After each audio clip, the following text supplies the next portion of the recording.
Hello and welcome back to another edition of Premier League Predictions with myself, Matthew Christ from the panel, and four-time Premier League winner, Brian McClair. Brian, it's been a while, hasn't it? What with international breaks and FA Cup breaks, it seems a long time since we've seen each other. Do you remember what to do with this game that we've been playing all season? Of course, Matthew. We're now up to getting to the point of the season where things are getting decided.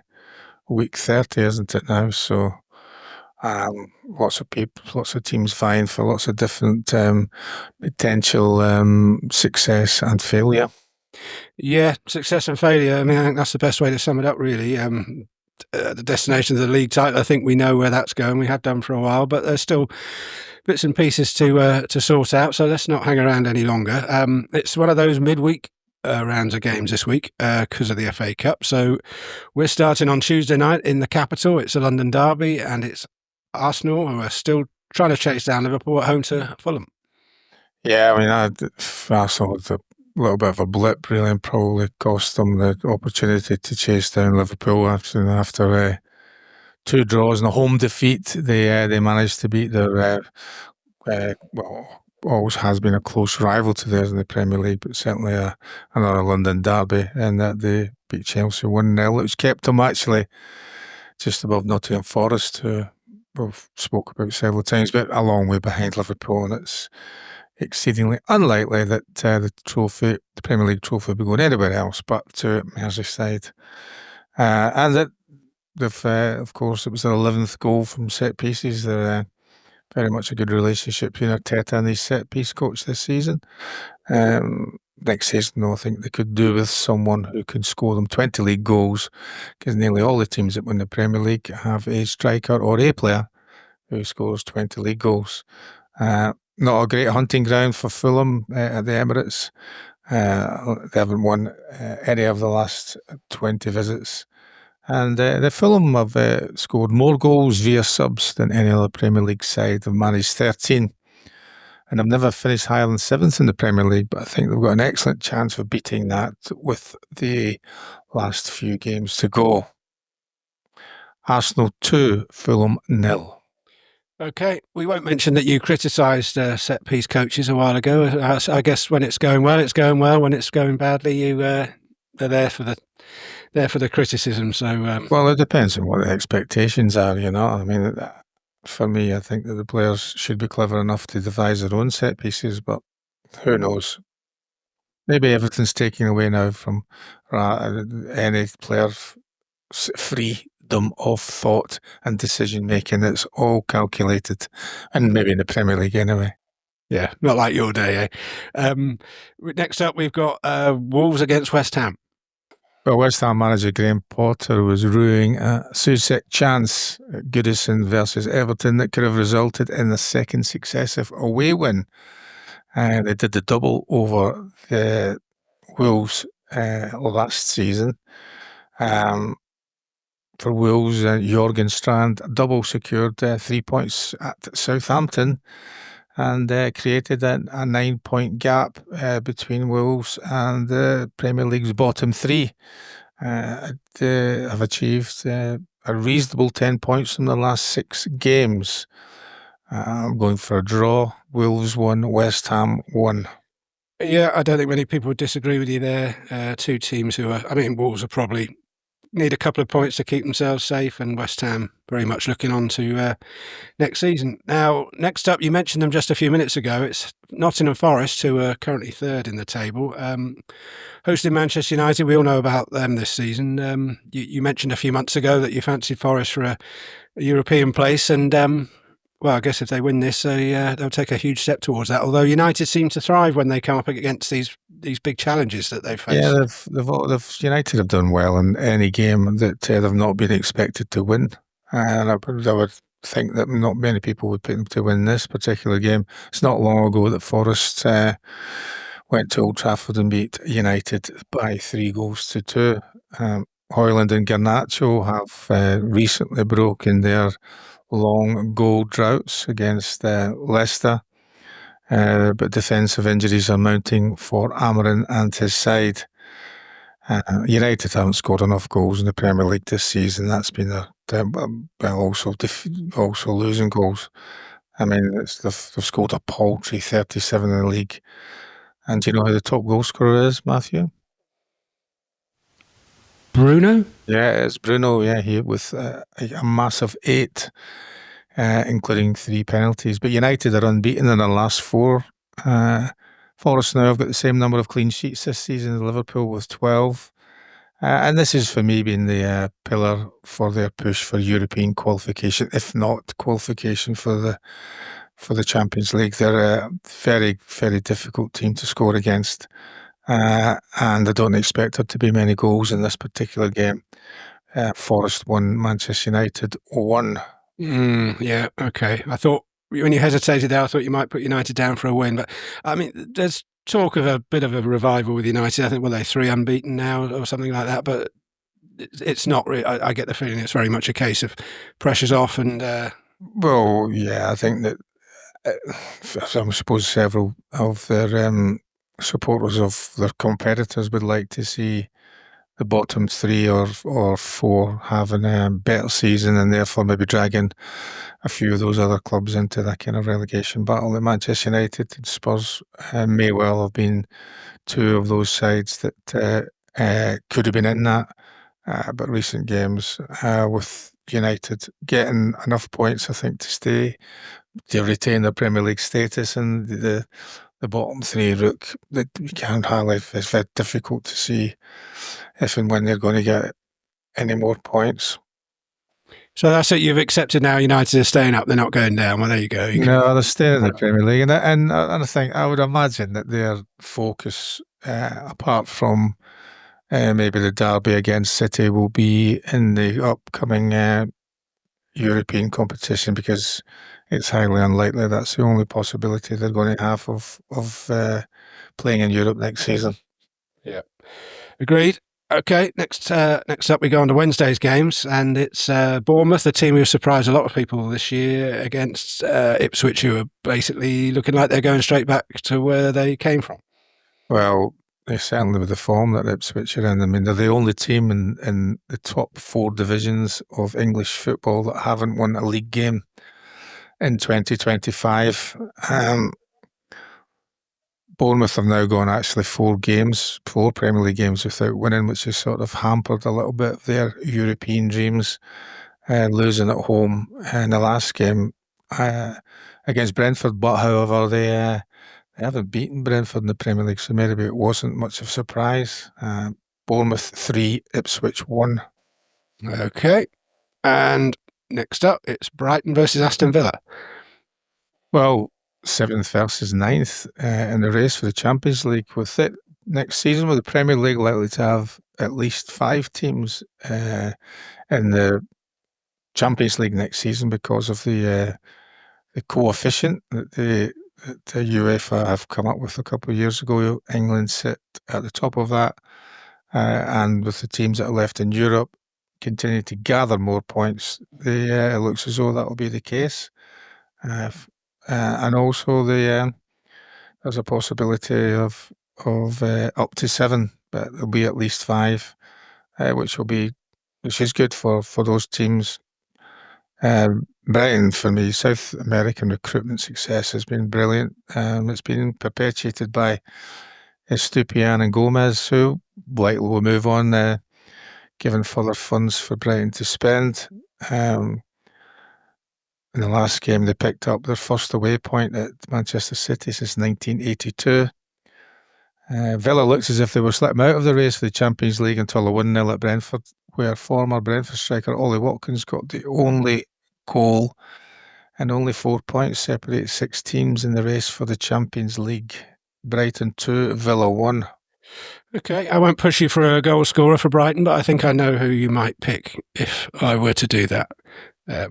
Next up, it's a game that a few years ago would have pitted 2 former champions of recent times, but not now. It's struggling Manchester City against a pretty awful Leicester City team. Well, against Manchester United, Leicester conceded their 1,000th Premier League game in 679 Premier League games. Conceded the goal, sorry. and it's the first team to achieve this in under 700 games. City have only got 4 points from the last 4 games, but Erling Haaland scored to give him 100 Premier League involvements in only 94 games. City 5, Leicester 1.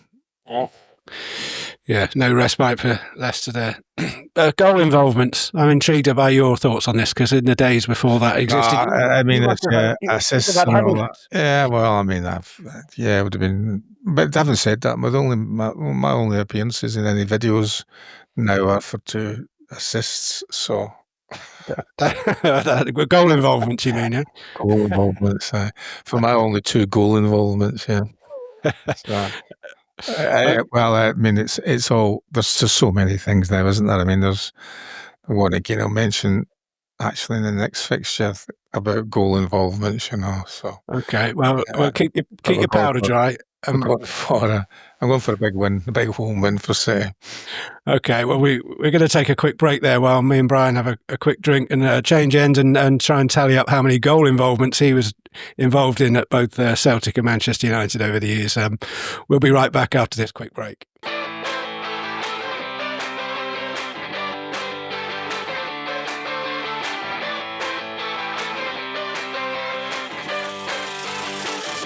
Hello, welcome back to the second half of this week's Premier League predictions with myself, Matthew Christ, and Brian McClair. And we've reached Wednesday's games. And next up, we're looking at Newcastle versus Brentford. Well, Newcastle's recently won their first domestic trophy in 70 years after 9 consecutive Wembley defeats. Eddie Howe's the first English manager to win a major trophy since Harry Redknapp in. You want to guess a year? Was it 8? Yeah, 2008. Excellent. So shows you the lack of opportunities that the top sides are affording English coaches and managers. Hopefully that can be remedied as we continue. I mean, Brentford, they didn't win any of their first 9 away games in the Premier League this season. They've now won 5 Premier League games in a row away from home after coming from a goal down at Bournemouth. And their winner came from a set piece, a long throw into the box, which is, whoever it is has been taking long throws for Brentford, has had several goal involvements this season. You've got to credit the set piece coach for that, haven't you? Yeah, finding somebody that's got a long throw, yeah. So Gary Neville would have loads of those assist and goal involvements, a load more than he was. I don't think Brentford will win it. Newcastle 3, Brentford 1. Okay.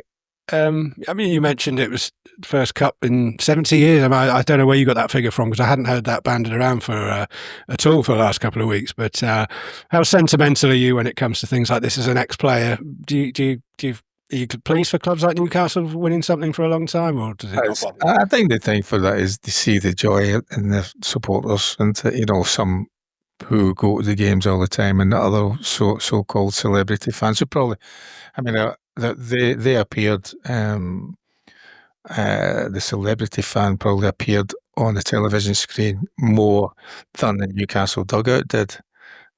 So yeah, no, of course, and 70 years is a long time for a club not to have, 9 consecutive defeats is a long way to go, isn't it? A long way to go back. So yeah, I like the idea of, and I quite like the idea of from what I gather, the supporters and the players partied together, So yeah.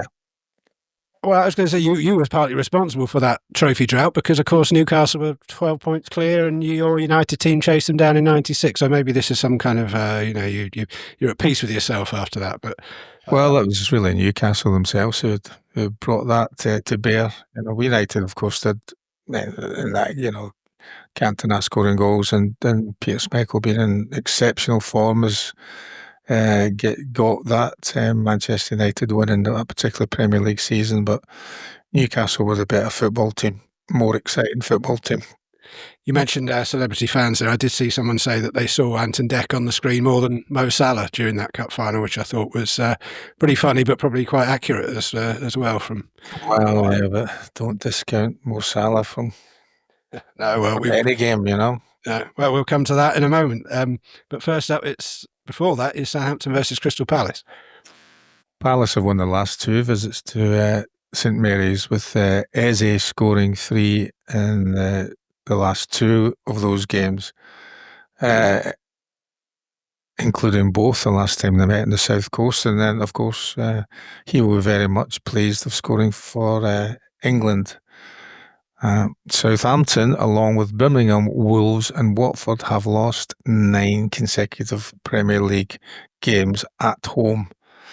I think Watford are the only team to have got more than that, because I know that they hold the record, and they managed to lose 11 consecutive home games in their Premier League season, or their last Premier League season. I think that Watford, I think Southampton may end up with 10 against Crystal Palace. Southampton 1, Crystal Palace 2. Okay, so the misery to continue for Southampton. Well, no sign of misery at Anfield. Well, not unless we're talking about Champions League and the League Cup final, but in terms of the Premier League, it looks like Liverpool are marching on. But how much Everton would love to spoil the party when they face each other on Wednesday night? Well, Liverpool are looking to recover from that League Cup defeat we mentioned earlier, where they were outplayed, outthought and outrun by a rampant Newcastle side. Liverpool have won their last 4 Premier League games at Anfield. Everton are now 17 points clear of the relegation zone, something that nobody would have imagined in the last and final days of Sean Dyche's reign. A last-minute goal gave February's Manager of the Month another point. Everton are unbeaten in their last 4 Premier League games. However, they were all draws, including the last 3, finished 1-1. I don't see things changing. I know it's Derby, but I expect Liverpool to win, and I'll predict a scoreline of 2-0. 2-0 Liverpool. And I read somewhere if that was the case, that would be their 100th win over Everton. So I think I've trumped you with the irrelevant statistics this week. You've certainly that's an excellent one. I'll give you that. Okay. Well, we started with a London derby even, and we're going to finish with a London derby on Thursday. It's a little matter of Chelsea versus Tottenham. Well, Postecoglou left out Tottenham's dual creative threats this season in Son and Maddison. They were on the bench at Fulham. Spurs look like finishing outside of the top 10 in the Premier League for the first time in 17 years. Chelsea have struggled without Palmer, who was left out of the squad that lost to Arsenal. Talking about goal involvements, they have scored 53 Premier League goals, and Palmer has scored or assisted in 20 of those, but he hasn't scored in his last 7. So I think they'll be hoping that he's recovered for the game on Thursday. And I think Chelsea will just win narrowly against Spurs. Chelsea 2, Spurs 1. Okay, I know you're fond of Ange Postecoglou, but I think Tottenham are very much in the same boat as Manchester United here, aren't they? They're seeing out the season and putting all their eggs in the European basket, which one of them's going to have to miss out because they could meet in the final. But until then, I guess the pressure's off him slightly. Yeah, I think so. Europe gives the Postecoglou and Spurs a wonderful opportunity for success, I think. And they may well meet Manchester United in the final. I can see that happening. Although there's 1 or 2 teams left in it that are very strong and they're very capable also of winning the trophy. Yeah. Okay, well, that brings us to the end of these midweek fixtures once again. Don't forget to let us know your thoughts, whether you agree with Brian, disagree, or maybe even just tell us about your favourite ever Brian McClair goal involvements from his glorious career at Manchester United, Celtic, Motherwell, Scotland, anyone else I've forgotten. Until then, we'll see you soon. Goodbye. Bye.